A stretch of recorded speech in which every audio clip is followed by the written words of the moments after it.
Hello and welcome to the CFB Super Show. I'm your host, Walter Waddell, aka Deuce85, joined by my co-host, Jake Kucheck, the man that wins all the money on Prize Picks now. We did our preview shows. We had the SEC show Monday, Big Ten show on Tuesday. Yesterday, I flew solo. Highlighted a few players from the different Big 12, Pac-12, and ACC. So hopefully you guys have an idea of, who to potentially look at as far as, core guys and possible sneaks, guys that we don't like.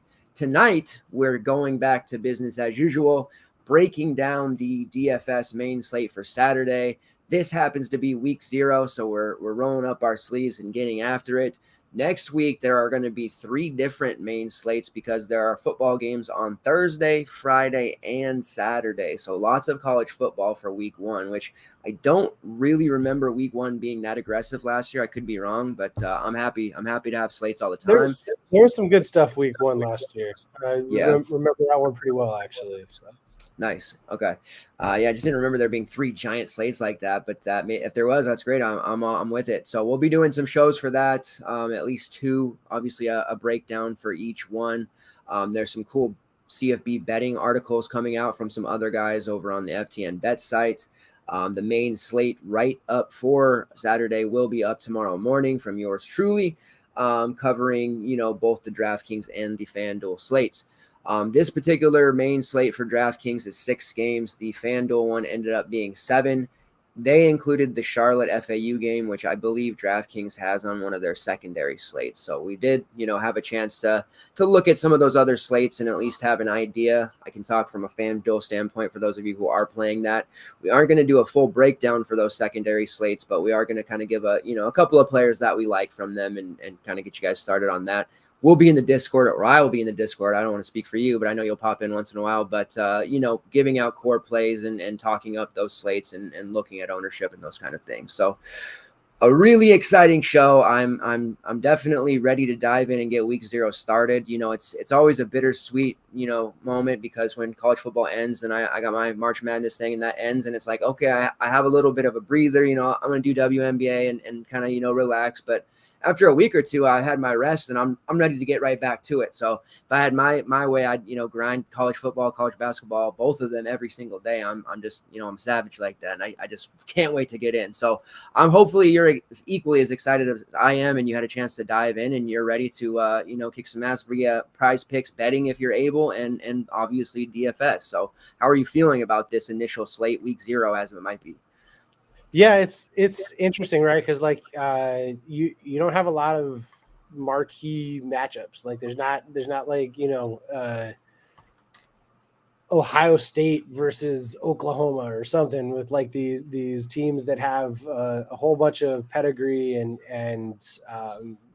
brand name and all that, which I find it a lot more interesting on slates like this, where you have to do a little bit more homework. Maybe the public isn't quite as familiar with, some of the depth chart machinations of some of these smaller programs.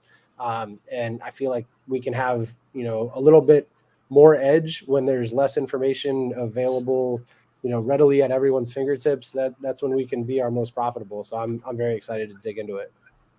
Yeah, when we have those action slates, the late night slates, when you get over to college basketball and we have Friday night mid-major hoops, there's, you love it because the news for collegiate sports is already hard enough to find. And then you delve down into these non-P5 schools and you can really find yourself, like you mentioned, a huge edge. So if you guys are watching live, I see a few of you on there now. Please hit the like button, comment, talk with us throughout the show. If you have any questions, we'll definitely be answering those throughout. Also, I'll be back Saturday morning at 8 a.m. PST to go over any final depth chart stuff. There are a few teams who have released their depth charts, which I pinned in the Discord. Going to talk about those tonight, but the rest of the teams that are making final decisions up until the very last minute, I will be around on the live stream to talk about that, as well as any last minute thoughts, injury news, anything that pops up. We typically have something wacky happen every Saturday morning, and we're going to be completely ready for it. All right, so diving into the first slate of the season, week 0 here, we have the Western Kentucky Hilltoppers against Austin Peay Governors. Austin P, I believe they were OVC last year. They moved over to the ASUN this season. They are plus 1,600. It's a 21.5 point underdog, Western Kentucky. This isn't our Kitley, version of Western Kentucky. I know that a lot of people are excited about it. The total is the highest on the slate, as you would expect, 66.5.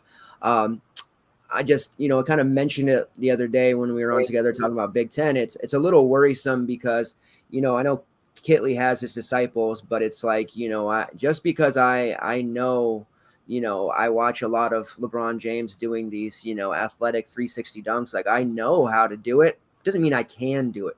So that's kind of how I feel about these Western Kentucky, disciples. Like, they'll roll it out, and they're gonna score points, and especially this first, game against Austin P.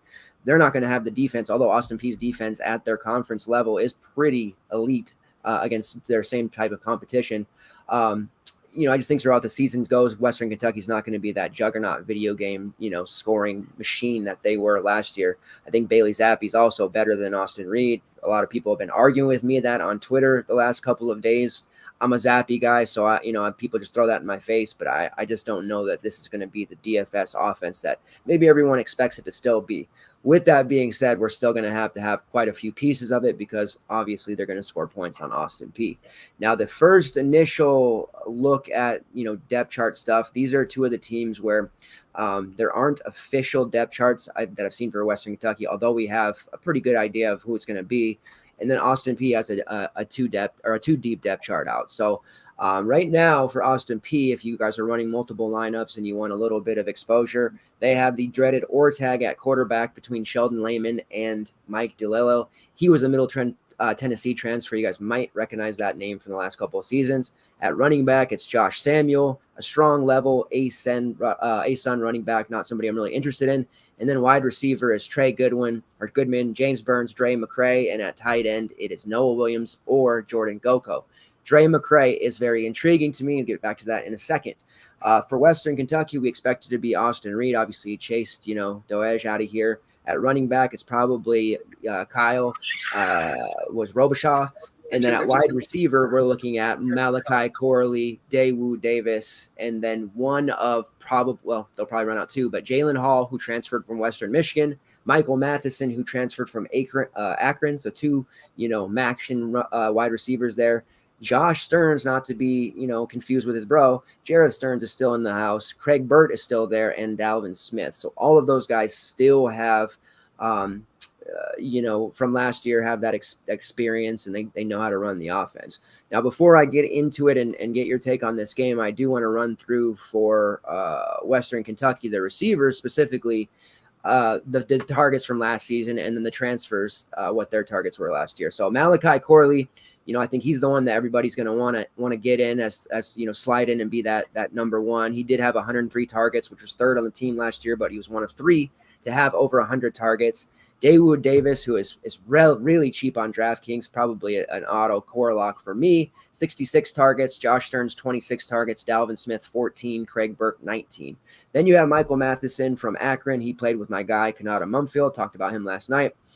He was second on the team with 78 targets, and then Jalen Hall was, I believe, third on Western Michigan, a pretty potent offense. He had 68 targets. He actually caught 46 of those for 752 yards and 3 touchdowns. Matheson had 700 yards. Davis had 777 yards, and Malachi Corley had 684. So there are a ton of options here that are all going to factor in one way or another.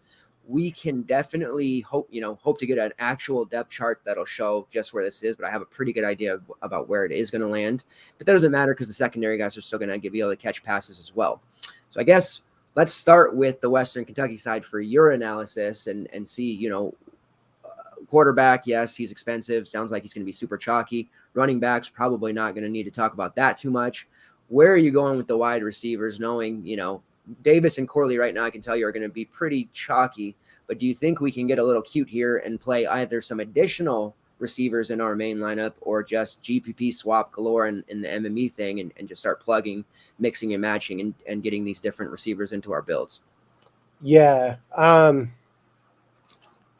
I think this is going to be a fun team to target. I don't think that this is the spot for it.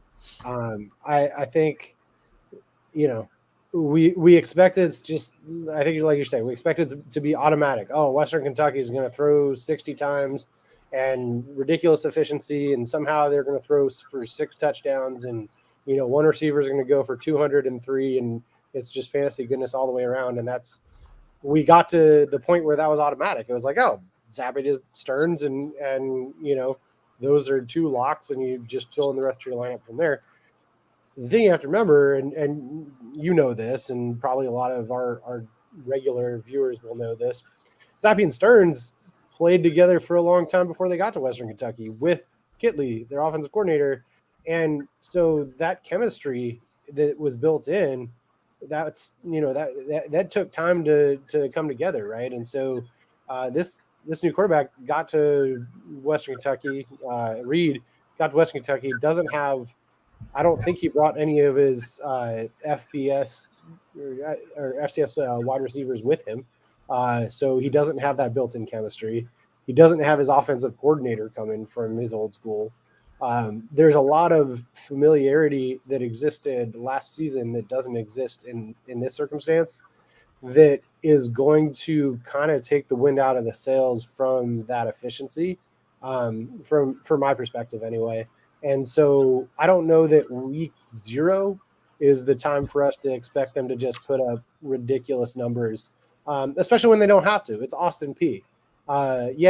Like Western Kentucky doesn't have much of a defense. They lost some guys on defense, but it's Austin Peay. Like they're favored by a lot for a reason. They're going to have the ability to do kind of whatever they want. And in the first half, you might, see yourself shooting up the leaderboard and high-fiving each other with, a couple touchdowns to Corley or Reed or whoever, the right flavor is in the first half. But I don't think you're going to get that ping pong kind of game, because I don't think Austin Peay is going to have that same efficiency coming back that will allow you to get to the ceiling game, where it would be beneficial to do the, double and triple stack type stuff that you could sometimes do and get away with Western Kentucky last year, because they were so terrible on defense that they had to throw that much, right? And so I'm actually kind of thinking I might lean away from using Reed as a core build.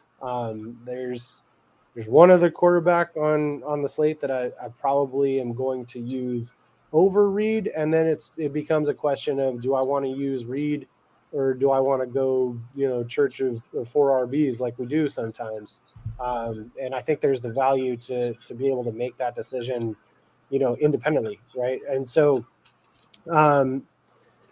I think that there's 2 pieces from this game that I probably will have a decent amount of. One is Davis, and you're kind of giving him a silent D, and kind of made him sound Korean. Is it Daywood or Daewoo? It's Daywood. I just say it weird. My pronunciation is, when I say Daywood, sounds like Daewoo probably. Okay, I thought maybe he was half Korean or something. And no. I talk really fast, so I'm surprised half the time you can even understand me. But you've been around me. Well, so we've been doing the name thing a little bit this week. I was pretty proud of myself on Isaiah Satania, and got the Wisconsin receiver right out of the gate, and so with DK, and so I just want to make sure something seems as simple as Daewoo Davis, I'm not messing up. So that's probably a place that I'm going to look. I did kind of see some smoke on Dalvin Smith being a camp standout. And he's actually even cheaper than the Daewoo Davis. What is he, like 35? Yeah, 3,500. Did very little because of all the depth that was ahead of him last season, but has been another piece that has been getting some smoke in the beat writers and whatnot, as somebody that might rise to the occasion. And in a game like this, where you probably are going to see a lot of depth rotate in at receiver. If he gets you 3 catches, 60 yards, and a touchdown, and so does Malachi Corley, you want the guy that costs 3,500, not the guy that costs 7,000, right? And so I'm gonna lean towards cheaper wide receiver exposure just because I don't think we're going to necessarily get ceiling games from all of these guys. And that's what's also kind of taken me off of Reed. Now, on the other side, and I think you touched on it already, Dre McCray. I think you kind of wanted to talk about Dre McCray, so I don't want to steal your thunder if you wanted to do that. But Ole Miss game and then last game of the season are the ones that stood out to me. 7, 237, and 4. That's a ridiculous line. Like that's Jackson Smith and Jigba territory. Now it was against Tennessee Tech. So you got to factor in the opponent too. But 7, 237, and 4, man. You don't do that on accident, right? So and he also put up a respectable 6 for 87 against Ole Miss, which we joke about Ole Miss, but it's still an SEC. It's still SEC competition, and he still has an Austin Peay quarterback throwing to him. So it's not like Western Kentucky is going to be an SEC level defense, right? So that talent and opportunity should certainly be there. They're going to be passing a lot. I think I'm even more interested in Dre McCray than I am in Dawood Davis or anybody on the Western Kentucky side. Weird statement for me to be coming out guns blazing like that, but that's kind of my thoughts on it. Yeah. The ownership game is one that I don't like to play. When I find myself playing a guy just because he's going to be highly owned, and I know that's the cash game way to play. The book of 2012 DFS says, but I just hate doing that because especially when it's a guy that I'm not super keen on or I'm all that excited about, and I end up forcing that play for ownership, and then when he underwhelms, then I'm in the Discord being like, I can't believe I did this, and just bitching for an hour, and I hate doing it. I think I secretly like doing it because I will make sure everyone knows in the Discord how I feel. But that Reed's feeling like that to me, and I've had this discussion with a few people since the slate came out. I tried to come into the slate without reading any other people's stuff and reading just strictly, camp reports and stuff like that, because I didn't want to be swayed. Now that I had a chance to kind of dig into it and start to write my breakdown, I looked at some of the ownership stuff, and sure enough, Reed, projecting in the 70s was pretty high, even for, a 6-game slate. Anyone at 70%, I have to take some real pause and say, do I really want to do that? Because like I said, Austin Peay's defense at their level is one of the most elite defenses there is, especially in the ASUN and all those lower level conferences. Obviously, they're playing Western Kentucky. I still think it's enough for Western Kentucky to maybe, the first quarter kind of come out, all these new pieces, try to gel and figure it out. Zappy, Kitley, Stearns, they're all gone. Oh my God, what do we do? Whittington's gone, not that he mattered. And I think that, Austin Peay has a chance to maybe, smack him in the mouth a little bit and maybe pick Reed off. I'm just not, he's never played at the higher level, and he's getting a chance to play one of the lower level teams in Austin Peay. So I do see sorry to interrupt you. Do we know if he has any like dual threat ability? Is that a thing that he does at all? That's not really a Western Kentucky thing in general, but is that something that he does? Not. I mean, there was only last season I looked at, and I didn't see beyond that, and I don't think so. I don't know if I don't always go back to like high school to try to figure that kind of thing out, but like with Zappy, he was a statue, right? Like there's like I don't think that he finished with positive rushing yards in any game, just because of the sacks, right? So if Reed has anything more than that, I would be like, okay, I'm gonna consider it a little bit, but even with that, unless he's like this dynamic dual threat, I'm pretty much still off of him. Yeah, no, he had a season high rushing yards last year at what was it, West Florida, of 56. So that's pretty good, but that was his high. And in that game, he had a run for 44. So the rest of the game, he had 8. So that kind of tells me he had, not let's see. I'll just go down the list real quick. Let me look. 3, 21, 5, 36, 2, 6, 56, 40, 5, 5, 0, 0. No. So that's not something that we'll probably have to worry about if we do not fade. Consistent anyway. Yeah, no. I mean, the 56 game, he ran for 44 on one. So, right. Yeah, not necessarily something to worry about, especially when we have, Logan Bonner for, a little bit. That's going to be popular. Jordan, I don't really like the idea of paying. We're going to talk about him 8-8 for Jordan Travis, but we have him and we know the dude ran for 500 plus yards last year, 2 years in a row, actually. There's some opportunity to be different in this slate. And if we can find enough running backs, yeah, maybe it's time to roll it out with the church early and often. But I think that, if people that are coming into it are expecting this 40 plus fantasy point game from Reed, 400 plus yards and 5 touchdown passes, and that very well could happen. They could just overwhelm Austin P, but I don't know. If it was their third game, I will also mention, I looked it up right now. His prize picks over under on yardage came out at 350, and I took the under on that a couple of days ago. I posted the Discord, and it's down to 340 now. So it's going. The market at least thinks that it's going in the other direction, right? He's not going towards 400; he's going the other direction. So, yeah, probably another thing to consider. What the market's thinking. Yeah, people might be starting to think about this a little bit. Like I said, if it was like the third or fourth game of the season for Western Kentucky and they had some time to gel, I would probably be less, negative about absolutely. Like I don't want us to like come off as negative on Reed for the whole season or anything. I think it's just like, look, it's first time with this team in an actual game. Let him give him some time to build things up before you start paying $9,000 for the guy. And that's exactly where I'm going. Yeah. So, like I said, if it was the third or fourth game, yeah, we would be having a completely different conversation. And I think it was important to make sure that people realize, like, yeah, we're not sitting here saying we're down for the season, although I don't see a prolific record-setting season for him.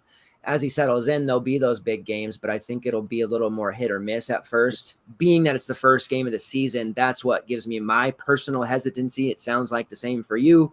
So that's where I'm at with, potentially getting away from him. The ownership is super high, and some of these high stakes GPPs, it's gonna follow the form of a cash game. You could really, really jump the field if he comes out and scores under 30 fantasy points at $9,000. Yes, Dre McCray, it's not a secret. I'm not going to sit here and be like, hey, I found this sneaky guy. Preseason all ASUN selection, 53 catches, 882 yards, and 8 touchdowns last year as a freshman. Big time player. He had 5 games with 5+ catches and 80+ yards. That was as a freshman. Freshman All-American, first team All-OVC when they were there last year. Perfect spot to play him because as the run back, I know NFL guys want to hear that. And I want to keep you guys playing. So I'm going to use your terminology. These WKU stacks, they're, Austin B's going to fall behind. Obviously, their WR1 as a 4.7K guy with the capabilities of matching probably 75 to maybe 80% of any of the Western Kentucky receivers obviously makes him a pretty marquee play. And I don't think it's going to be a situation with like Connecticut last year where they had, a couple of really nice names on their team and they had a tough game. And it's like, well, they got these guys they're going to throw to, and it fell apart on them. And guys like Nathan Carter and their receiver, whose name's escaping me at the moment, ended up not being very viable fantasy options because they were so horrible. And I don't think that's going to be the case here with Austin P. So, I'm not really looking to get too cute with playing Samuel or the Middle Tennessee transfer, although he is only $5,000 if he gets the starting gig. It's really just McCray for me. And then deciding, yes, Daywood, I say it weird, but Daywood Davis, I like for GPPs a lot, one of Jalen Hall or Matheson, because those guys are really underrated receivers. Defensive attention is going to automatically go to Corley from the Austin P side. Their secondary is actually really quite good. And I could see one of those other guys, kind of in one-on-one coverage, especially Jalen Hall, who broke a lot of big touchdown passes or just long passes in general last year against Maction defenses, could potentially be a big-time play. So you're going to see a lot of ownership here, and there's a lot of games on the slate. 6,600 is just kind of a lot to take a GPP flyer on Jalen Hall. If he was down there with Davis, I kind of more see it, but I guess it'll lower ownership too. But yeah, it's a lot to commit to. Like, hey, I hope he catches some long passes with a quarterback he's never played with before. Potentially. I mean, but is it any different than paying, a 7-6 for Corley? He hasn't played with him either, right? I mean, yeah, well, I'm off Corley too, though. Yeah, no, I get So. you. All right. So that's how I feel about it. There's going to be a lot of stacks of that game. Just throwing out, 4 GPP. I mean, maybe it is 6-6 is a lot, but I mean, if you're running multiple lineups, not 3, there's going to be some opportunity for you to, possibly get some, if he outperforms Corley or Matheson outperforms Corley at a lower ownership, then you're going to be way ahead of the rest of the field, because looking at these ownership projections from, I'm just going to say, at Roto Grinders, which a lot of people look at, and you can pretty much tell who's going to be heavily owned from them. And it's really nice to find that leverage. You have some opportunities here to look elsewhere. All right, moving on to the one and only real game on the slate that's featuring, 2 teams on a relatively even level, at least in terms of name. Nebraska versus Northwestern. This one, and they're 13.5 point favorites for Nebraska. Total of only 50.5, so there's some upside there to maybe hit the over if Nebraska is going to be flying around the field, like I think they might be able to. Pretty compelling betting article on FTN Bets today about Nebraska covering the 13.5. I tend to agree, and I'm really quite interested to see how they're going to look. Their receiver room is really, really tasty. We know Casey Thompson's going to slide in there from Texas at quarterback. They have a pretty crowded running back room between Ramir Johnson, Anthony Grant, Gabe Ervin, and Jack Hiziant, but you made the call about Ramir Johnson being said that he's going to play some receiver and some other spots, get a chance to get the ball in his hands. Omar Manning, I think, is going to ultimately end up being the WR1 for them. Trey Palmer coming in from LSU, Marcus Washington from Texas, and Garcia Castaneda from New Mexico State. I think all of those guys are going to factor in, and then you still have Oliver Martin and Alante Brown as returners from last year as well. So there's a nice group for Thompson to really work with here. He's got a good thing going with Manning in the camp, and then obviously he has that established relationship with Marcus Washington already. It's not like they were a prolific duo racking up the stats last year, but they played together. They know each other. It tends to, reason that they might look to each other in this first game. I think that the only downside of this game is if Northwestern wants to, run the ball a lot, which I think they're going to have to. And we saw that in games. Even when they got down, they still just gave it to Evan Hull over and over and over again, which kind of milks the clock, kills the clock. Because I don't think it's going to be a situation where Ryan Helinski is throwing it downfield, playing huck-a-chuck at football. And Northwestern does have Andrew Clare, and Cam Porter. They've got a pretty decent running back room. But I think that Nebraska guys are going to be the more popular options. It makes sense. Just something to possibly look out for. The only Northwestern receiver I'd have any interest in is Malik Washington from a GPP standpoint. He's clearly going to be the WR1. 61 targets last year, over 500 yards, 2 touchdowns. Just seems like the guy that's going to be, getting fed as much as a Northwestern receiver can get fed. So what, if you're going to be fading a lot of the first game, is this one that you find yourself maybe looking a little more at, or is this another one that you're kind of indifferent on or not looking at that much? When you said that thing about Evan Hull and the volume in scenarios where you don't necessarily usually see a lot of rushing volume, got me to pull up last season's stats. In a game where they lost 47-14, he had 32 carries. Yeah, that was amazing. That is an amazing amount of stubbornness and commitment to establishing the run. That is ridiculous. I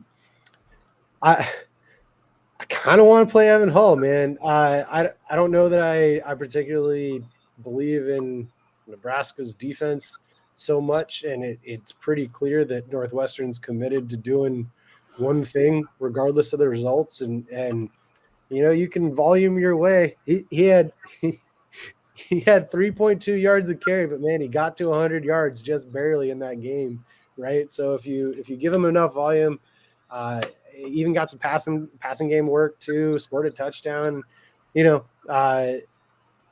I think he's probably getting the most work of any running back on this slate. I guess Cam Porter is back, and so maybe they'll scale it back to like 25 to 27 instead of 30 plus. Andrew Clare, like he says, in the mix too.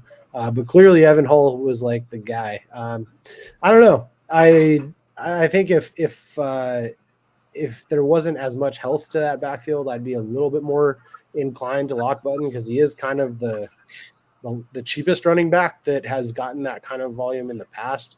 I'm a little concerned that he'll split a little bit more, or they just won't have the ball enough for him to run that much. I think Nebraska will have the ball a lot and they'll score, but not score particularly quickly. So it might be an issue of like he only gets like 5 or 6 possessions in the first half, and then they're like, well, we're down by a lot. Well, we're still going to give it to him, but not going to have the ball a lot.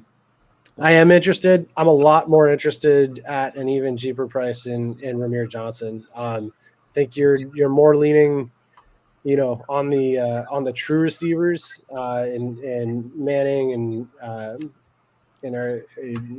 in Trey Palmer, but man, the guaranteed upside of those kind of short catches, very high percentage targets, low ADOT stuff where you can rack up the PPR points and also maybe have a good amount of open field in front of you that Ramir Johnson's been able to kind of take advantage of in the run game and hopefully also do so in the pass game. And he did have in the Michigan game last year, 6 catches, 105 yards and a touchdown receiving in addition to 67 yards on the ground. So he can do it. And I think probably wouldn't be a hot take to say the Michigan's defense was a little bit better than Northwestern's last year, right? So I think if I'm excited about anyone from this game, I think Ramir Johnson's going to be the play. Yeah, it makes a lot of sense. Only 5.4. I mean, they priced Grant at 6.7. It looks like the Nebraska, a few of their team sites, not the official ones, but the random, media members and stuff, have it as an or. But we'll see. I mean, with that target share that he potentially might get, it makes a lot of sense for sure. As just like a single piece from this game. Especially. Yeah, and I mean, to be honest, I would kind of rather that or be there or him not even be listed as the main back because he's going to be involved in the offense. It's not like he's going to kind of come off the field, right? So I think he's even more dangerous as a receiver than necessarily just as a straight running back that they're going to pound into the line of scrimmage. Yeah. All right, next game on the slate is Idaho State versus UNLV. 52 over under on that one. UNLV is about a 20.5 point favorite.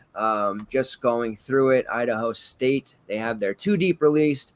Jalen Johnson, who is a true freshman, listed as a starter at receiver. At quarterback, it's Tyler Vanderwall at running back.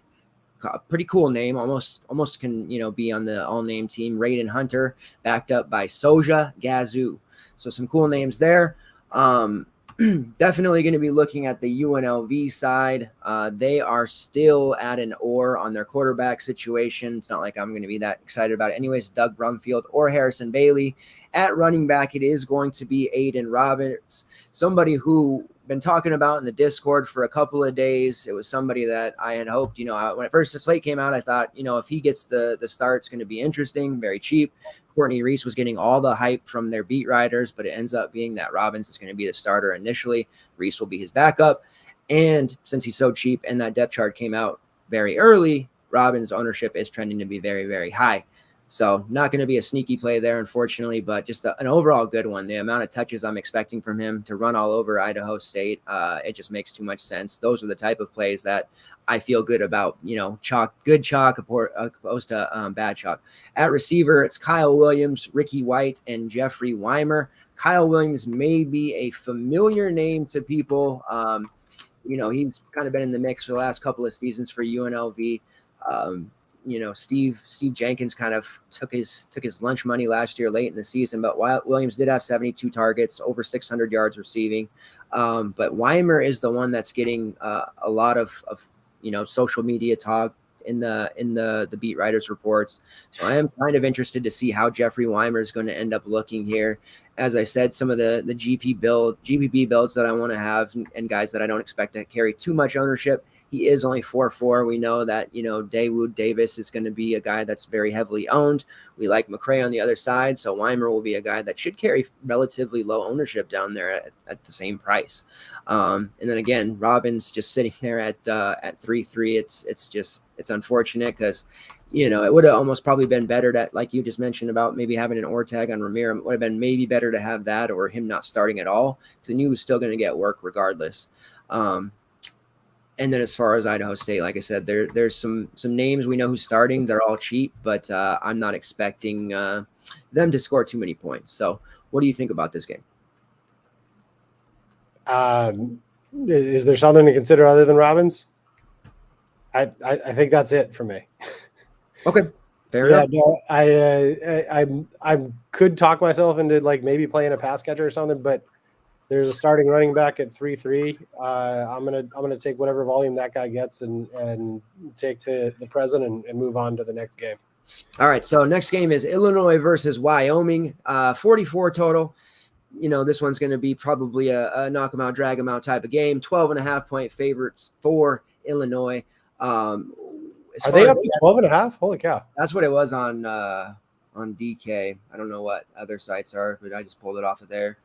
I took him at 10.5 like a month ago, so I'm okay. Happy to hear it's up to 12.5. Gotcha. Right now, depth chart wise, I don't have a full one for Illinois just yet. We did get a QB announcement there, which is quite shocking. That was something that we thought was going to be held to the vest. It is going to be Tommy DeVito, so he's there. I do have a pretty close to true Wyoming depth chart. Looks like at quarterback it's going to be Andrew Peasley or Evan Savabata. Not really sure too much about him. Peasley, we know he used to play at Utah State with Logan Bonner. Running back, it belongs all to Titus Swen. He was a pretty phenomenal running back at times last year, kind of bumped Valladay off the block there as a bell cow and really had some really gigantic runs. So he's definitely interesting there at 6K, but not going to be a primary option, although I do think he'll get volume to be pretty much a viable option.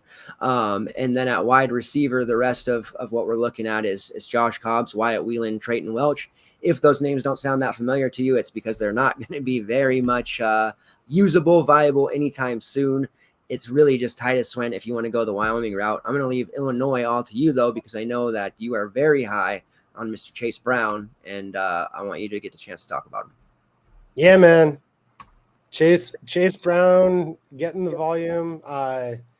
It's, it was a 10.5 point spread. Now you said it's 12.5. But that is, still a close enough game where I think Chase Brown will still get a good enough amount of run in the second half, and they're not going to just, turn it over entirely to Josh McCray halfway through the third quarter and have me completely on tilt because Chase Brown's sitting at, 92 yards and a touchdown and I'm just short on my prize picks number. That's not a scenario that could happen at all. But no, in all seriousness, I think Chase Brown is probably my favorite play on the slate. That might qualify for our first hot take. I don't know. What's the ownership? You've been looking at it. No, it just went up to 13, by the way, since I wrote this 2 hours ago. So some money coming in on the spread or Chase Brown ownership. The spread. Okay. I'm just as far as ownership goes for Chase Brown. Let's see. I know that there was quite a bit of chatter about that. So let's see. Yeah, he's up there in the top 3. Okay, so yeah, not a hot take that Chase Brown is my favorite play on the slate, but he still is. I sincerely hope they give him the volume that he is due. He has, a fantastic matchup to do so. Wyoming had, as I think you mentioned, either in Discord or just now or, previously in talking to you, and I know we've talked about it before, massive exodus of just every position group and something, is not sitting right in that program for that many people to leave that we're in positions to succeed, right? It's one thing if some of your backups are leaving and whatever, go find more opportunity somewhere else. But these are guys that were going to play. Xavier Valladay has been the man forever, and Joe Zaliv and went to a program not in a whole lot of better shape than this one. So I don't know how bad things are at Wyoming, but they're not good. And so whenever you have what I would consider to be a mental advantage and kind of like a chemistry advantage that usually manifests itself initially, especially early on in the season, in line play. And Illinois is going to have, I think every advantage in the run game, which Chase Brown will be the benefactor of, at least for the first 2 quarters, and hopefully enough into the second half that we get, that excellent game that you need to have, as opposed to just the good to very good game that you can kind of stomach. But yeah, if we could get to 20 to 25 points from Chase Brown, I'll be pretty happy with that. If we can get 100 yards and 2 touchdowns, and maybe some work in the passing game too, I'll be feeling pretty great about that. So we're heavy on Chase Brown is the full analysis.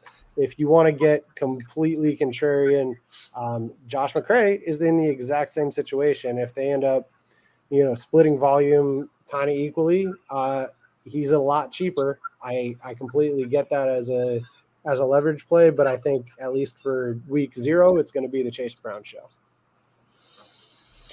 Yeah, I'm hopeful that that'll be the case, and it won't be how the first couple of games rolled out, and they ended up going all the way down to Reggie Love and playing all these running backs and all the tilt that happened. But it sounds like this will be a more positive experience, at least we hope. All right, UConn versus Utah State is the next game on the slate. Right now, it's a 59.5 total, so relatively on the higher side considering what we just gone through. Do show Utah State as a near 27-point favorite, sitting right around minus 26.5 on DraftKings. UConn is not a team I have a ton of interest in, although I think throughout the season the game stacks will be similar to how they were with Utah State games last year. Like we could stack for and against, and looking at their defense, I didn't see a whole lot of improvements that made me want to stray from stacking against them when it comes down to it, although this isn't really the spot that I want to do so. I do show Robert Burns as their RB1 for UConn. He's at $3K, a min price guy. We have Robbins, so we don't necessarily have to go there. It's a really tough spot for him, and we know that Nathan Carter, who was the former starter, typically is going to get in there and pilfer some touches away as well. So not a great spot by any means. And then at wide receiver, it's just a bunch of cheap guys that, I don't have a lot of interest in. So I'm not too high on the UConn side here. I don't want to pretend to try to find a sneak for you, because I just think it's going to be really a tough game for them. And I think they're going to have another bad year. On the Utah State side, it's really nice to see some continuity here. Prices are up across the board, though. We do have Logan Bonner back starting. Chase Peasley away. He was a very solid fantasy option for us throughout the season. Calvin Tyler is there at that RB1. He's, of course, expensive. And then Devin Tompkins, our late slate guy for part of the season, he's gone now. A couple other guys. Justin McGriff is your main returner.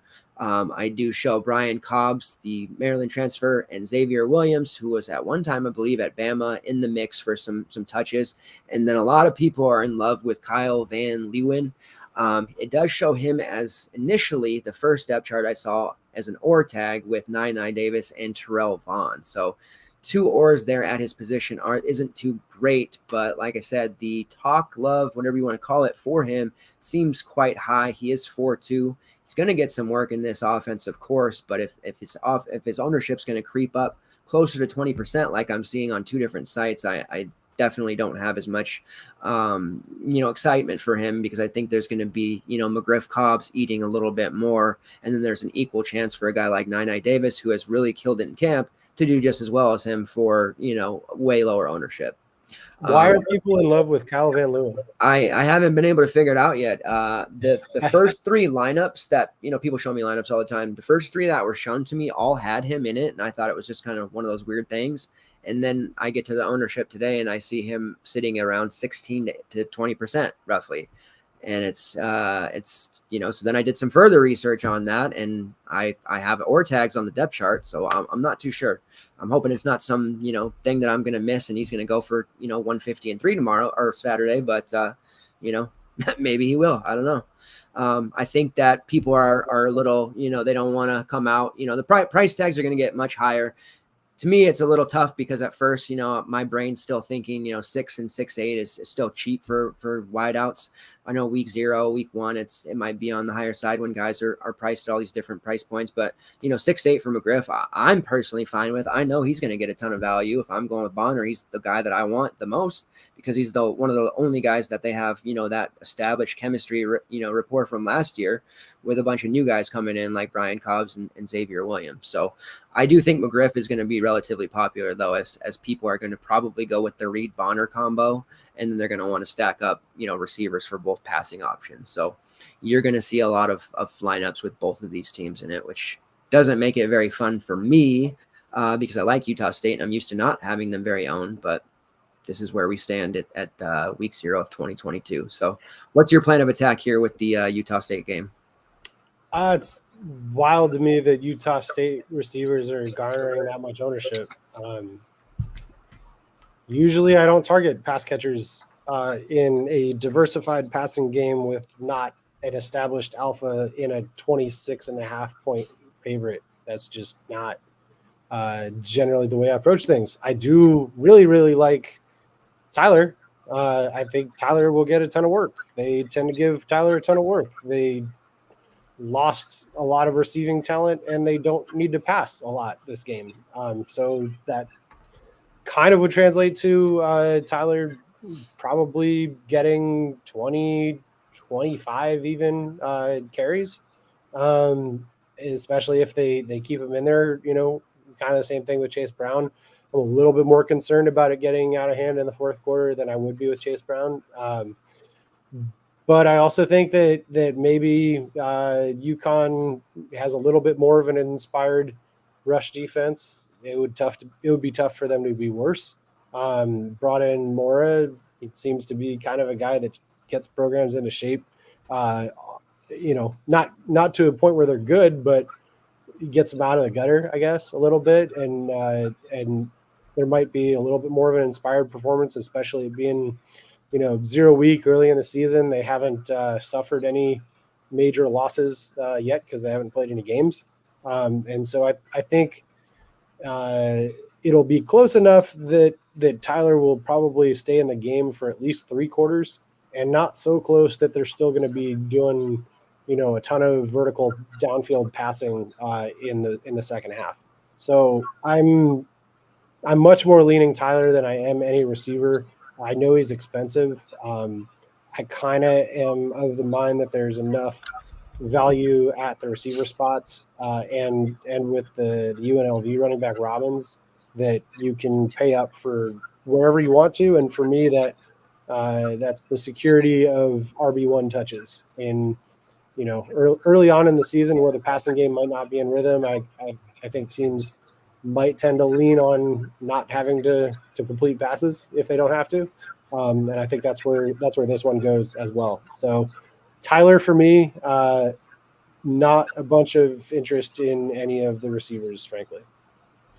Fair enough. Yeah. So for Saturday's show, the Van Leeuwen, that ownership, we'll have to see where that stands, but that'll be something on that particular show I'll be talking about. He is, most people expect him to slide into the slot with Bowling gone, and that was a spot that Bonner likes to hit. But again, there's 2 OR tags next to him, so a little bit tough for me to want to go there. There is an article from a couple days ago, and maybe that's partially what's driving ownership a little bit. There is an article titled "Could Kyle Van Leeuwen be a rising star?" ? Right. So I don't know. Maybe that drives ownership. Maybe I'm reaching. It doesn't inspire confidence in me. I'm probably not going to play him.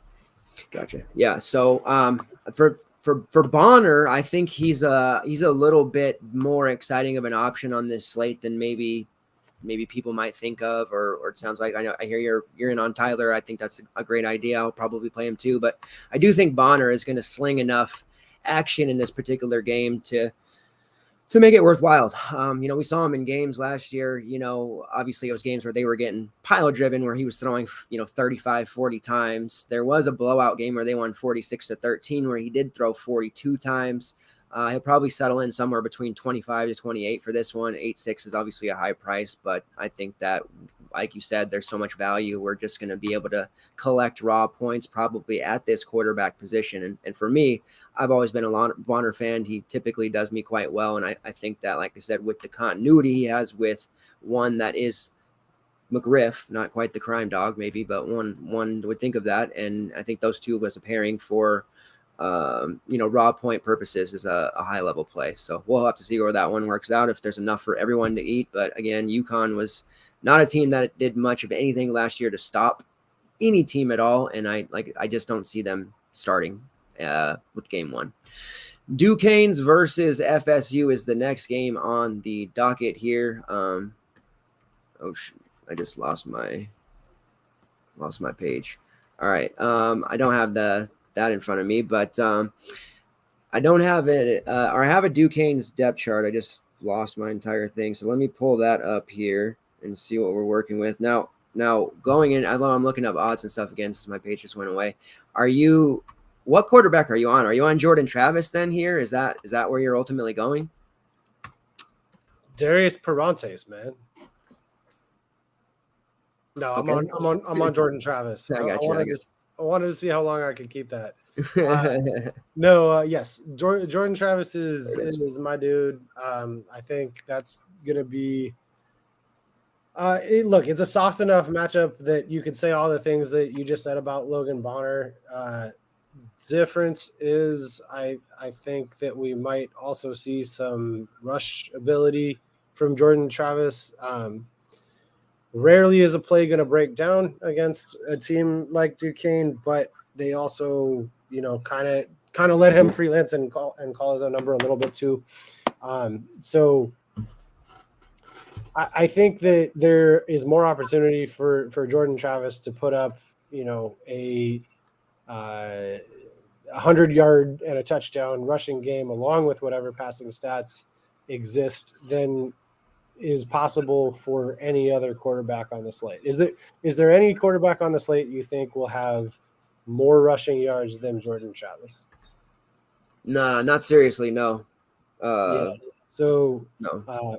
And Prize Picks would tend to agree with that analysis. I think they put him at 49.5. And DeVito is the next closest at 22.5. Right. So, and also DeVito at 22.5 is an interesting Prize Picks number. But we're going to get back to Jordan Travis. I like his combination of ability in the rushing game and the soft defense. I don't know. You tell me, does Duquesne have a good defense at their level? I don't know that they necessarily do or don't. I just know that they don't have anywhere near the athletes that Florida State does.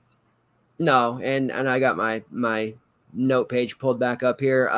It's a 35.5 point spread, 54.5 total. So yeah, I don't think Duquesne's is going to be in this one, at least defensively. They don't have the numbers that Austin Peay did at their level. I should say that. Yeah. So it's kind of the same issue that I have with Austin Reed, and like it. If I had my druthers, I would want a quarterback with this level of talent in a competitive game.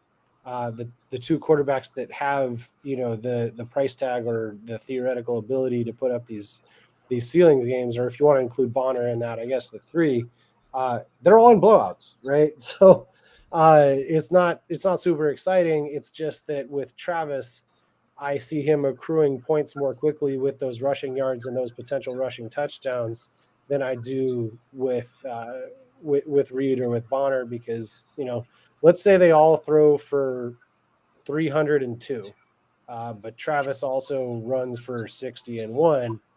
Well, pretty easy winner there, right? And even if he doesn't get to 300, even if he only gets to 202, but still runs for 60-1, coming out way ahead with Travis, right? And so I think that's something that he can do in the first half, And so if he gets any time in the second, like, are there drives where he's playing that they're not going to at least get into field goal range?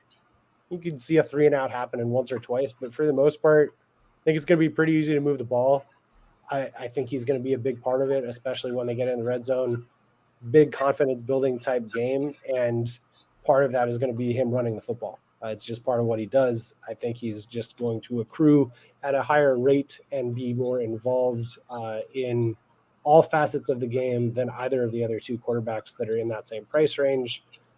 I also don't particularly like Jordan Travis in general. It's not a guy that I would usually go to.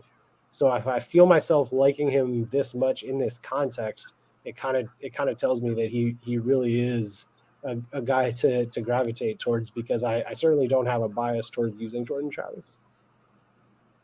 Yeah, and FSU they deploy a multiple running back system as well. They've got Treshaun Ward, who's very talented, Lawrence Toafili, who's been there, seems like the last couple of years, is kind of like one of those violent downhill runners. So they're going to be a running team. They even went out and they got a Oregon transfer in Trey Benson. So Oregon guys all over the place, and they got him some new weapons. So there is talk. That is one thing that I have been reading about Florida State, wanting to throw the ball a little bit more than they have in the past. And there's, a difference between wanting to and actually doing it. And I think that they might attempt to do that here initially in a game environment where they should be able to beat up on an opponent. If it doesn't work out, I think that I see them going right back to, 80% run. But these new weapons I'm talking about is another Oregon guy, Micah Pittman from Oregon, Deuce Spann, who transferred in from Illinois, and then Johnny Wilson, who transferred from ASU. Spann and Wilson, not exactly, killer targets or anything, but Micah Pittman has some nice games at Oregon. So they've got that. They have the tight end back in Cameron McDonald. They have Ontario Wilson back, who's basically their number one target guy from last year now that Parchment's gone. So this FSU team's interesting. I think they're looking a little bit better, at least on paper, than we maybe saw coming into last year. The hype's always big on them from their fans, but I definitely am interested in Travis right along with you. I'd really like to have one of those running backs. I don't know if I can pull the trigger taking a Ward or Toafili in my main, but I'm definitely considering it, because I think that this is a situation where they're going to be able to pile up the yardage really quite a bit. Sorry to interrupt you on the receivers real quick. Did Johnny Wilson make the 2 deep? Like, is he somebody that's actually going to play? So basically, he's an OR. He's an OR with Malik McClain, who was a freshman that didn't do a lot last year. And then the only one that's not in an OR situation at receiver is Micah Pittman. He has it outright. And then Ontario Wilson is an OR with Deuce Spann. So that's, Johnny Wilson, like, and I've been a fan of his since like jump ball at Arizona State all the time. Johnny Wilson days, 6'7", 240 against a Duquesne defense. Like, if he sees any amount of the field and they are continuing to throw the ball whenever he happens to be on the field, I don't think Duquesne has a guy that is anywhere near that size, right? Just from a pure matchup perspective, all he does is go run to the end zone and stand there and then jump whenever the ball comes down. I think he wins that battle like 75% of the time, right? So if there's any lean from a beat writer anywhere that it's going to be like a 70-30 with Johnny Wilson getting the bulk of it, I'm super interested in him. Just wanted to throw that out there too, because he was a guy that I was hoping we would be able to deploy in a scenario like this, if also playing Travis. And it's just, you got to be on the field in order to score. So hopefully we get some clarity on that. And this could be a game, with it being a projected blowout on one of the bigger ones. This might be a game where they just try to get everybody involved, right? You might see one guy get peppered, the next quarter another, and just get everybody's confidence up in a very cupcake winnable game. Hopefully they don't blow it like they've done in the past, and maybe you could be right on that call. For the Duke side, they do have a projected depth chart out. There's a lot of OR tags, not as if we're going to be looking to them. It's a tough environment to go up against what I think is an improved FSU team. I do want to mention that they have lost their top 4, I believe, from last year. And sliding in with the most experience would be Joey Isabella. If that last name Isabella sounds familiar, he is the younger brother of one Arizona Cardinal, possibly going somewhere else, Andy Isabella. He was a very low-end recruit, but he has the most experience. And if you feel like, getting some exposure here for whatever reason, you're making 150 lineups and you want a couple throwaways, throwing Isabella in there might not be a horrendous idea. All right. So that's it for the DK slate. Like I said, the Charlotte FAU game is on FanDuel's main. So I know there's quite a few of you that watch, that sub to us, that do play FanDuel. So I want to talk about the game at the very least. It's a 60 over under. So going to be some points here. It's FAU -7, which is interesting. I do kind of like Charlotte in this one, actually. I do have, I believe, depth charts here as well. Let me get that pulled up. I know you haven't looked at FanDuel, but I know you looked, at the very least, you looked at that game. So we'll talk about that. And let me get it pulled up here. Sorry, guys. Charlotte too deep. All right. So Charlotte, they were really good for us for DFS last year. Like, Chris Reynolds has a little bit of rushing upside, racking up points. Very, very good. So you got Chris Reynolds there. At running back, it's an OR situation with Calvin Camp and Chedrick Bird. I kind of expected that. At receiver, we still have Grant Dubois, who was a stud. Elijah Spencer and Victor Tucker are your starters. Tucker was also a stud. So he's got all his main weapons back. This offense I expect to be, juggernaut-esque throughout. Doesn't mean that they're actually going to win games necessarily, but they're going to be putting up a lot of points. So looking at it on the FanDuel side of things, because I don't have the DraftKings slate in front of me, but Reynolds is expensive as you would probably assume he would be. He's 8.6 there. Tucker at 7.2, DeBose at 8.7. So they have priced up all the Charlotte guys on FanDuel, expecting them to put up some points. Even Nikasi Perry, the starting quarterback over on FAU, is almost 9K there. Johnny Ford, their starting running back, at 8.3. So there's a lot of high-priced guys in this game, but it's definitely going to be a good one, and one that on the next slate of DraftKings, I'm going to look to get quite a bit of exposure to. Now, I know you didn't look at FanDuel. That's fine, but as far as that game, what kind of thoughts do you have there? Is it one that, you want to definitely stack it up regardless of price, or are you trying to prioritize? What's your thought process there? Well, my initial take was, why is FAU a touchdown favorite? I'm tripping on that. Yeah, definitely. I mean, obviously it's early. Everyone's information is, you can only have so much, right? Nobody's seen anybody play a game, but man, that Charlotte passing attack, like, unless there's a bunch of transfers into the FAU secondary from, Alabama and Florida State, or, these top tier schools, unless their secondary got a whole heck of a lot better really fast, I'm thinking that Charlotte's going to still be able to pass the ball a good bit.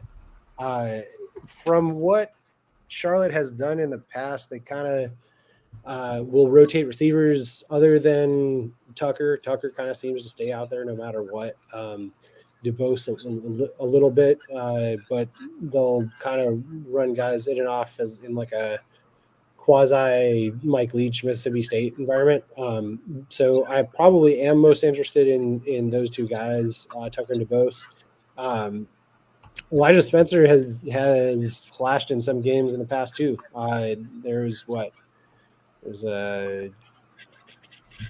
looking at it, 677 and 2. It was against Rice, so FAU is probably better than Rice, but I mean he has some ability. Clearly, scored in the last game of the season as well against Old Dominion.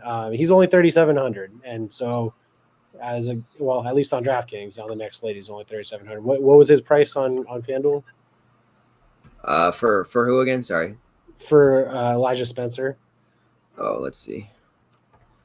He might have been the cheapest of the group, 5.8. So really, really good price there on FanDuel. Okay, yeah. I mean, I would probably,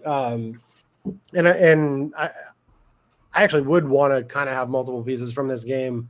Of all the games on this slate that we just talked about in this one, I'd probably be most interested in this game if it were on the first DK slate, right? So I would say any of Reynolds, Tucker, Dubose, and Spencer, I would be fine having a good amount of ownership and playing them to a pretty strong degree. Running game, not particularly interested in. They're kind of that Coastal Carolina thing that we saw happen a lot last year. Like every time you go heavy on one, it's the other one that gets like 103, and you're like, well, why? Come on. So yeah, I don't know that I want to commit to anybody in the running game. And then is Johnny Ford like the guy, or is that going to be a split? On I think it's a 1A 1B at the moment. I think they're pretty neck and neck. So I mean, if you could get him to like a 70-30 1A 1B, I would still have a good amount of interest in Johnny Ford, at least on his DK, right? How does he rank on FanDuel pricing? He's pretty expensive, yeah, because McCammon is like 3-4 on DraftKings. I'm looking at that now. So if he ends up being the main guy here, let me pull this back up here. Yeah, he's like 8-3 on FanDuel. So okay, so it's 1A 1B, but could be as much as 50, like a true 50-50. Yeah. Well, yeah, because it says McCammon is technically going to get the first look, but Taggart says that Johnny Ford's going to get plenty of touches as well, whatever that actually means. Yeah. So I mean, if they're equally expensive, that's a tough call to get involved. On DraftKings on the next slate, that's not a tough call. Man, he's on FanDuel too, McCammon. That's yeah. So if that's the case, I mean, Johnny Ford, obviously everyone's kind of more familiar with, or at least folks in our realm are more familiar with. And I would tend to trust that a little bit more, that he might get like a little bit more of the lion's share of the touches. But if it's truly the case that they're gonna split fairly evenly, I would just go with the cheaper guy and hope that he works out, because it's worth so much more for it to work out cheaply. And definitely on DraftKings, I would lean that way. And then what's LeJohntay Wester's price on FanDuel? Here's the thing, man. I think he might be a fade, because I'm gonna his on the most updated depth chart. And I did post these in the I pinned them all because I know there's a lot, but at the slot, he's actually listed as the backup. Oh wow. Okay. Yeah. So he might be in either in the doghouse. He's not doing well. I haven't dug in admittedly too deep into that. He is the most expensive on both sites for the receivers, but it looks like Tony Johnson, is that? I can see that. Yeah. Who are the starters then? I don't have that. Tony Johnson is starting his 3K. So I showed Tony Johnson starting in the slot. Javion Posey's busted down too. I thought he might have been a starter. Jaquan Burton, and it's my depth chart that I have copied is. So all of the dudes that we know and are familiar with from FAU are not playing. And no, FAU it's Johnson, Burton, and Edrine are the starters, and they're all super cheap if that's actually the case. And they're still favored by a touchdown. Yeah, I don't know. I'm really surprised Posey's not starting, because he's like a super weapon for them. Yeah, like none of that, like all of that makes very little sense to me. Maybe it's just like he's going to start these guys randomly, and then all the normal starters are going to come in after. In true chess, I gotta dig into this game a little bit more for the slate that I'll be writing up, because all of that depth chart information in combination with the game being a weird spread from the way we're looking at it, I gotta figure that out more. Yeah, it when I saw it, I was not sure what was going on, but then it's correct, because it shows Ford as the backup too. So I don't know. But yeah, that's definitely one where I'm glad you kind of agree there, because I've been getting more and more into betting stuff, and Charlotte +7. I don't want to get caught with my pants down, but that's one I feel like I'm going to end up slamming and slamming and slamming. Looking at this, so I guess we can move on to the second. It's a night slate. It's really just two slates. Their afternoon has the same games, and late night has the same. As we get going, they'll have different games on each. But we can kind of touch on this because we have a little bit of time on this 5-game DK night slate. This is one where, unless you want to run with the Reynolds Perry stack, which I could see, they have Drake May priced as high as those guys, which I don't know if I'm ready to do that yet. But this could be a classic 4RB slate here on the night slate for me, because we got my guy Dietrich Parson from Hawaii. We got his going by Ray now instead of Ramon, Ray Davis for Vanderbilt. And then we have a couple of guys for UTEP that are really strong runners. And North Texas is going to have some Attaway and Johnson and some other guys here. So what do you like from this slate? Give me a strategy for this. We're not going to go game by game, and then like your favorite couple plays. Yeah. So definitely a lot of pieces of the Vandy Hawaii game. That's probably the game I'm going to have the most exposure to overall. That said, talk to me about Braden Shager. Do we believe, at least against Vanderbilt, that Braden Shager can be something? Because the Hawaii quarterback, historically, that's a position that you want exposure to. However, pretty ugly games out of Braden Shager in the past. Yeah. So do we think that there's any development? Could he get benched in the second quarter? Like there's a lot of different outcomes, I think, that I'm not entirely comfortable with, but could also work out in our favor. That's not the safe route, by the way. There's two safe routes. Reynolds and Perry are both pretty safe, right? Like they're gonna have 20 to 27 DraftKings points at the end of the day. They're probably not going to get benched. They're going to be in a competitive game for the most part. So if we don't think that we can use the Hawaii quarterback, Braden Shaver. Well, as of 2 days ago, there's an OR tag between him and Yellen. So it seemed like he was going to get it. I could be wrong. See, I told you there are a lot of outcomes. Yeah. I mean, it might have changed. That's just, I have an article that I saved from 2 days ago with this, because I was referencing it as their initial depth chart. Man, they look a lot different. I'm going to miss. We're going to get him on Liberty, but man, I don't think I realized until Hawaii's on the slate how much I'm going to miss Day Hunter, man. I'm going to be relying on Dietrich Parsons to carry us, but man, Hunter's that guy. And then, wide receiver, Zion Bowens, James Phillips, and Jonah, I think it's pronounced Pinocchio. Those are some guys that were secondary options last year that are going to, be in the mix. So it's not a very attractive Hawaii team, all things considering. It's not your mom and pop's Hawaii, fantasy squad. That's for sure. So just to back that up, just one on Shager. I'm looking at an article on The Athletic from today. Okay. That has, both teams will face questions at quarterback, as the Warriors will turn to Braden Shager after losing Chevin Cadera. Shager played some as a freshman, but will be learning a new aired out system under Timmy Chang. It seems to be pretty confidently that Shager will be the quarterback for at least the first snap of the game. And that might be. Now we're not going to get it from before the game, it looks like, because one of Hawaii's main beats says this. Chang says we're probably not going to announce the starter until very close to the game time. Said he wants them to prepare for all five. However, the three that would be in contention are Shager, Yellen, and Cam and Cooper. So that might just be one person's opinion. This is a direct quote, but again, this is from Monday.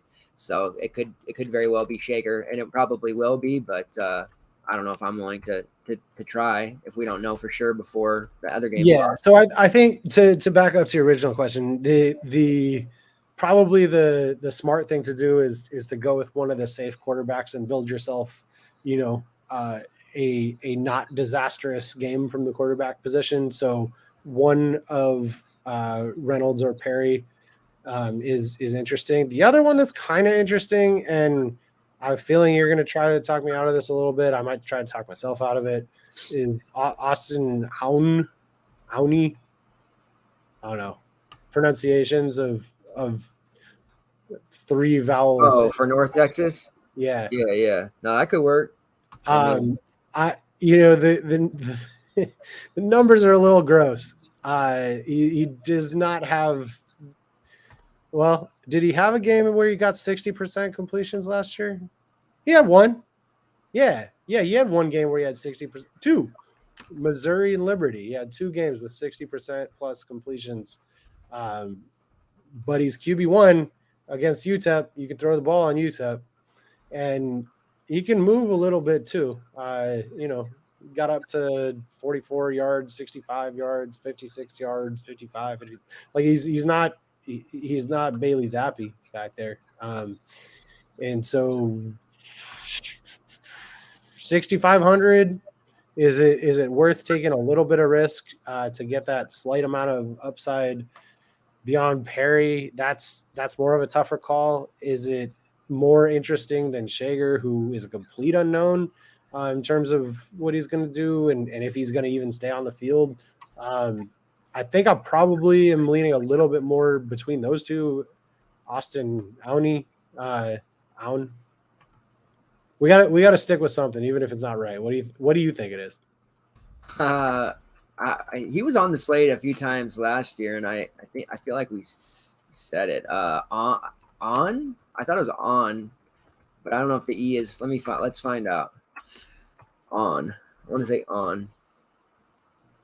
The name engine. All right, let's see how we say this bad boy. Of course, no one has it. I don't know. I would say on, but if you want to go with Ani, I think it's be Ani, right. and that would make me 4 for 4 on pronunciation guesses. So I'm hoping for Ani. I will update it in my article, which will be posted on Saturday morning about the slate. So Ani is probably the lowest that I'm going at quarterback, and so that leaves out whatever mess is happening at Nevada, and I don't think that we're necessarily considering New Mexico State quarterbacks unless you've got some sneak there. And UTEP is pretty much just the run game, especially with no more Jacob Cowing. Pretty much just the run game is interesting from UTEP. So Drake May. I think there's a lot of potential there. Anytime Josh Downs is one of your receivers, you have the potential for a big game just thrown to him. But I think what's that, like a 36-point spread? I don't think they're going to need to do a whole heck of a lot with Drake May. I think that's going to be mainly handing the ball off most of the second half. So, Reynolds, Perry, Ani, and if you really feel like rolling the dice, Braden Shager at quarterback. It's fair enough. Yeah. New Mexico State was a lot more of a fun, fantasy friendly team last year. They lost everyone. And of course, my dude Castaneda's in a different spot as well. So it's mainly this for me is going to turn out to be I don't know if the main slate will be, but this slate's looking like the house or the church, whichever you prefer, if you're religious or not, for RBs. And I'm looking at some, Parson, obviously, Ramon Davis, who I absolutely love. Back at Temple, he was just a complete stud. One of probably the UTEP running backs, because they are going to run a lot, although last year North Texas was decent against the run. And then, potentially one of those North Texas running backs as well. I have to dig in more and see what is actually going to happen with Nevada, because they got gutted completely. They may end up just giving, Toa like 1 million touches and calling it good. Because they have Nate Cox and your guy Shane Illingsworth. It's not really your guy, but transferred there to Nevada, so that quarterback situation's a little ugly. They may have to run a lot or give short passes to Tawa there. So definitely an interesting slate. Sounds like you're going to be writing it up. That's great. And then I'll be in the Discord, chumming it up with you guys and talking about it. Let's move on to Prize Picks real quick. Give a couple of plays there. I know I said I want to focus on Prize Picks a lot more this year, and we are, but then we get talking about stuff, and all of a sudden, it's almost 10 o'clock. So let's look at some of the Prize Picks for week 0. As I think there's still some season-long stuff up, but what were as I know you've got some in early, you were in it and on it early, which is great. What are a couple of the Prize Picks that are sticking out to you for this week 0 slate? Well, one of them was Reed, which I got, as I mentioned, at 350. It's already moved down, and I took the under on that. It's moved down to 340.5. I probably would still take it at 340.5. I'd probably still take the under, but like that's kind of like the limit of wanting to take the under on that. I don't know that I want to say that he's going to be close to having only 300 yards. So. If you can get it like right now, before it moves again, yeah, probably still be able to hit Reed, but be cautious with it. The other ones that I mean, I'll just tell you what other ones I hit already. Yeah. Ray, what do you call him? Ray Davis? They're just saying Ray now. He's Ramon before, but it's Ray now. Ray Davis, over 72.5 rushing yards. I think we chatted a little bit about that in the Discord. Let me make sure that hasn't also moved. That is still at 72.5, so that's still available. And then this is more of a conviction play. Actually, both of these are more conviction plays, and it kind of makes sense based on the way that we talked about the main slate. I was very heavy on Chase Brown and very heavy on Calvin Tyler. And I'm hoping for 20 points out of each of those two on DraftKings, and so 17.5 and 18.5 fantasy points are their respective Prize Picks numbers. The one thing to keep in mind, you do not get the 3-point bonus for 100 yards rushing from either of those guys on Prize Picks where you would on DraftKings. So that's kind of the discrepancy, and hoping for a 20+ point game, and they're getting 17 and 18.5 as their or at least those were their numbers. Let's make sure those are still their numbers. Hold on.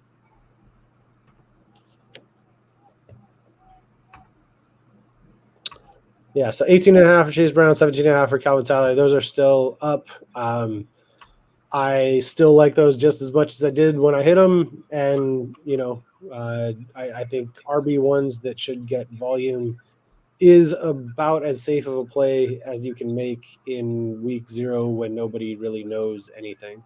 I also, if it's truly the case that, Johnny Ford is a 1A, 1B situation, 16.5 seems like a pretty big number for him to get to if he's getting half the touches, right? So I would possibly look to a Johnny Ford under if we get clarity that he's not only not the guy, but he's also going to be like maybe the second fiddle in a timeshare.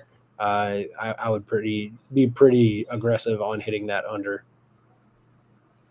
All right, so there are several that I like, and they all happen to mostly be under the rush yards, which coincidentally was my most profitable category in college football last year. We identified the good running backs, and we had a pretty good within 10 to 15 yard range of where we thought they'd be, and typically that would hit. Looking at it, Dedrick Parson, now that he's not, Calvin Turner's gone, my man Day Hunter is off to Liberty. He's not having to share a bunch of carries. He's actually a true bell cow-esque guy. They'll still have a couple guys get touches here or there, but there's nobody in a situation like it was last year where there were 3 guys who had to touch the ball and they cannibalized each other. And each game it was somebody different. Parsons over 52.5 rushing yards. I think he has potential to knock a couple 20-yard runs. He's going to be a very big weapon for them. That one seems pretty easy to me. I'm also looking heavily. It's so low that it feels like a trap. But Evan Hull at 45.5 rushing yards. They also have Cam Porter at 45.5 rushing yards. Yeah, I looked at that too. It was kind of like, well, man, that's what had me hedging a little bit on wanting to use Evan Hull is they literally they can't decide who's the starter and who's going to get the most volume there. Yeah, I would tend to think that they're going to give it mainly to Evan Hull. And if that's the case, 45.5 is ridiculously low.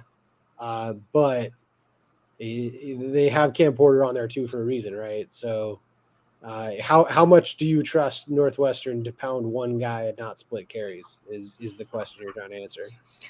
It's tough, but I tend to based off what I've seen from last year camp, what they've said, what it sounds like starter. I mean that, I don't know. I'm going to be hitting the over. Like I said, it's probably a trap because it's so low. It seems ridiculous. I don't think Cam Porter is going to be getting as many touches as Hull. That's just my own personal belief based off of the several reports I've read. So that is number 2 for me, over 45.5 rushing yards.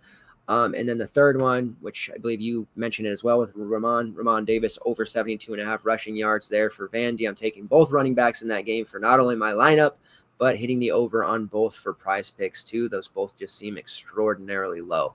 There was one under here, and I don't mind that Johnny Ford one that I was looking at. Let me get back to it. I kind of wanted to go with the Calvin Camp under 54.5 because, and it's kind of, it's a flex play, definitely not a power play because, Bird and Camp and they're going to get touches. Reynolds does a little bit of running. They're going to pass a whole lot. And I don't think they're going to be able to support 2 guys over 50 rushing yards in this particular game.